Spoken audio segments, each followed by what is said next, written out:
नमस्कार, आप देख रहे हैं दिल्ली ग्लो न्यूज और मैं हूं आपके साथ मानवी ठाकुर। शुरुआत करते हैं आज की खास खबरों से। आपसी रंजिश के चलते हत्या के मामले का पुलिस ने किया खुलासा। आपसी रंजिश में खेड़ी सालवा में गुरुवार शाम को हुई अनिल लेगा की हत्या के बाद पुलिस की टीमों ने पूरी रात मेहनत कर हत्या के मुख्य आरोपियों को पकड़ लिया है। आरोपियों में एक नाबालिग है। हत्या के बाद जिस गाड़ी से आरोपी भागे उसे भी जब्त कर लिया गया है। दस्तयाब आरोपी विष्णुपुत्र जगदीश है। वारदात में प्रयुक्त हथियार अभी बरामद किया जाना है। डीसीपी डॉक्टर अमृता दुहर ने प्रेस कॉन्फ्रेंस में बताया कि गुरुवार शाम को जब अनिल लेगा अपने साथियों के साथ एक शादी से निकला तो उस पर हमला हुआ था। कुल 4 फायर मौके पर हुए। हथियार की बरामदगी के प्रयास चल रहे हैं। मौके पर 4 खाली कारतूस मिले थे। प्रारंभिक पड़ताल में सामने आया है कि 2018 में विष्णु के दादा थानाराम की हत्या अनिल और उसके साथियों ने की थी। 1 साल बाद वो जमानत पर छूट गया था, तब से रंजिश चल रही थी। कल शाम को हमें सूचना मिली थी कि गांव खेड़ी सालवा, थाना डांगियावास, जिला जोधपुर, पूर्व जोधपुर कमिश्नरेट में एक फायरिंग करके मर्डर किया गया है, जिस पर तुरंत सीपी सर के निर्देशानुसार मौके पर मैं स्वयं पहुंची और पूरी हमारी टीम पहुंची। एफएसएल, डॉग स्क्वाड और जो एमओबी टीम को बुलाया गया। पता चला कि अनिल लेगा नामक युवक का फायर आर्म्स के माध्यम से कनपट्टी पर फायर करके और उसका मर्डर कर दिया गया था गांव में। तुरंत जो टीम्स गठित की गई, एफआईआर ली गई। एफआईआर में 2 आरोपी नामजद किए गए। पूरे रात भर के प्रयास के बाद आज हम सुबह उनको डिटेन करने में कामयाब हुए।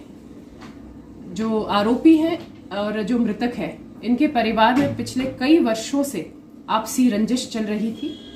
आज से करीबन 40-50 वर्ष पूर्व मृतक अनिल लेगा के परिवार में दादाजी का मर्डर हुआ था, जिसमें जो आरोपी हैं उनके पिताजी थानाराम, उनके दादाजी थानाराम आरोपी थे।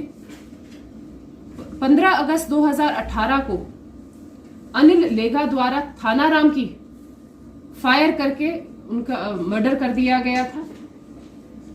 अब ये जो थानाराम के मर्डर में जितने आरोपी थे, काफी अरसे से ये बाहर थे बेल पर।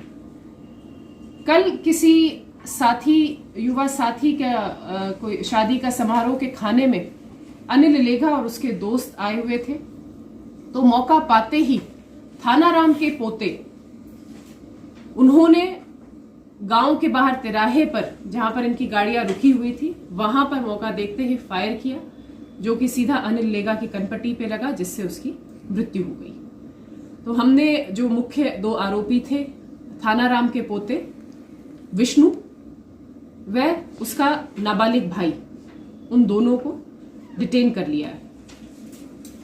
मैम, क्या इनकी जो प्रारंभिक शुरुआत जो है अदायगी, वो किस बात से शुरू हुई और किस तरीके से 3 मर्डर हुए?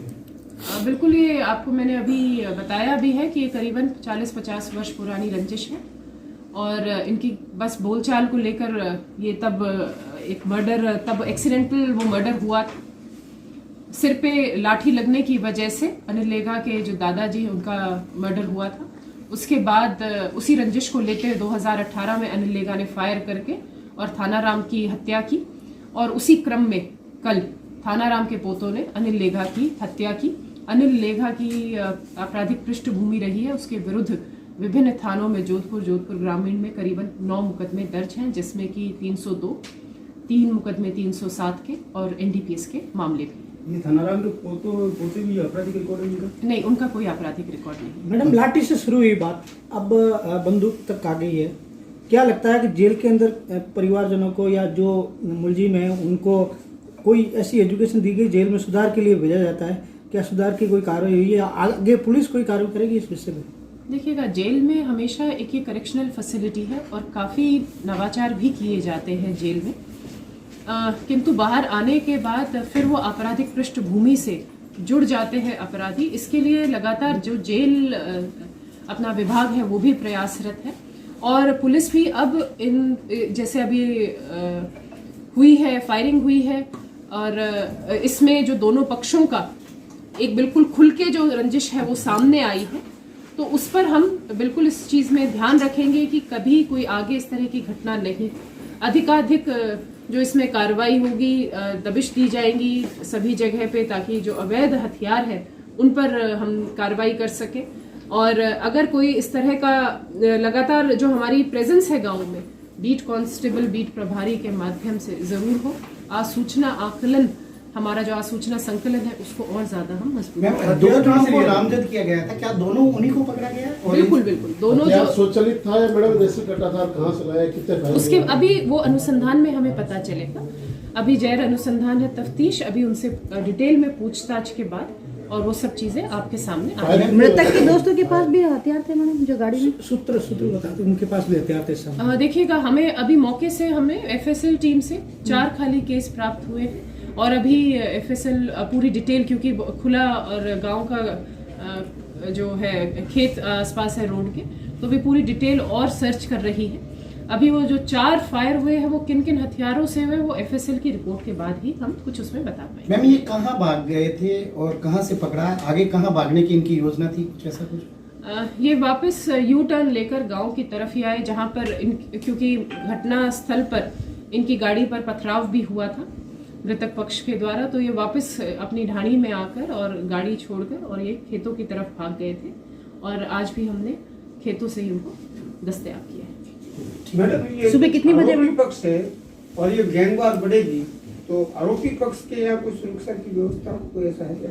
अभी हमने कल रात को भी अपना जाब्ता लगा रखा था और हम ये लगातार सुनिश्चित करेंगे कि वहाँ पर जाब्ता हो और किसी भी तरह से कोई भी कोताही नहीं बरती जाएगी। पुलिस अपने जो उसके दायित्व है उस पर सचेत है और उस पर हम बिल्कुल त्वरित और एक स्ट्रॉन्ग कार्रवाई करेंगे।